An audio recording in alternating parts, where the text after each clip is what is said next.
terminer quand même sur une note d'espoir. Mais en attendant, Marceline Loridan, donc, née Marceline Rosenberg, connaissons, je pense, la plupart de nous, sa biographie, avant qu'elle ne soit cinéaste, donc elle est déportée entre 1944 et 1945, et puis le retour à Paris, la reprise de cette vie parisienne avec une brillante carrière, c'est très différent de carrière quand on est dans le cinéma, et qui nous a donné tant de bonheur et de réflexion dans le cinéma, mais elle aussi, avant qu'on ne lui attribue son prix. Bien sûr que Marceline Rosenberg Loridan est aussi Marceline Evans. Elle est Marceline Evans, elle la compagne, mais pas seulement la compagne pendant plusieurs années de cet immense cinéaste qui était Joris Ivens. Elle a co-réalisé avec lui plusieurs de ses films. Et surtout, elle est responsable de son dernier et magnifique voyage en tant que cinéaste qui filmait l'histoire du vent.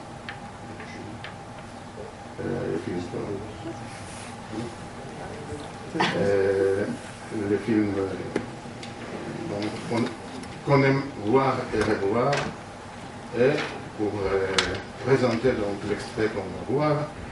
j'appelle une autre représentante de l'école de haute études en sciences sociales, qui est vraiment très bien représentée aujourd'hui, et j'appelle Monique Perrier. Merci à vous, Marceline, pour votre travail de cinéaste qui a donné des images à une mémoire qui est presque si difficile d'en avoir. Et merci à vous aussi pour ce compagnonnage si fructueux, si long et si merveilleux avec donc le grand documentariste Joris Ivens, dont je ne vais surtout pas parler des nombreux films qui ont commencé presque avec le siècle et qui ont couvert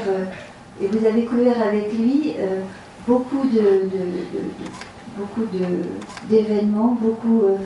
de mouvements, beaucoup d'énergie à travers le monde.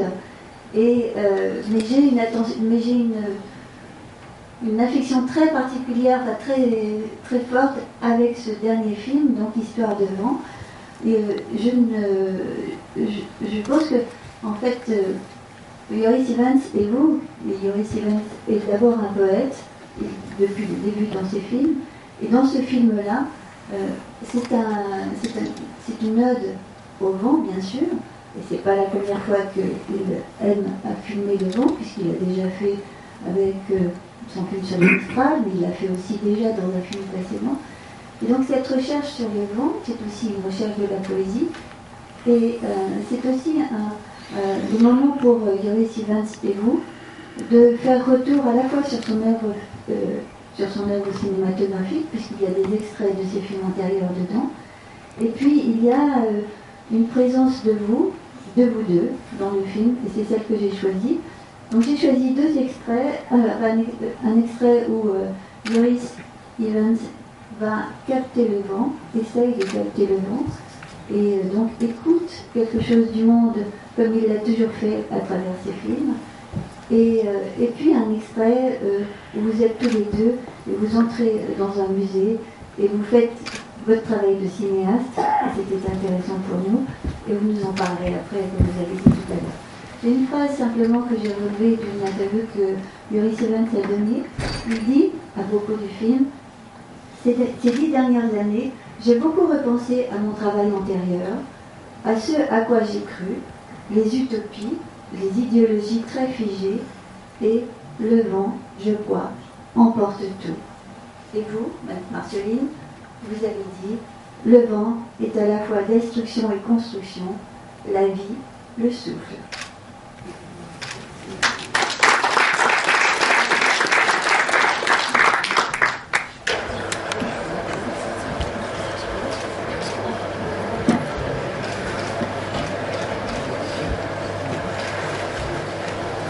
حافظ بعد از این ناگفته ماند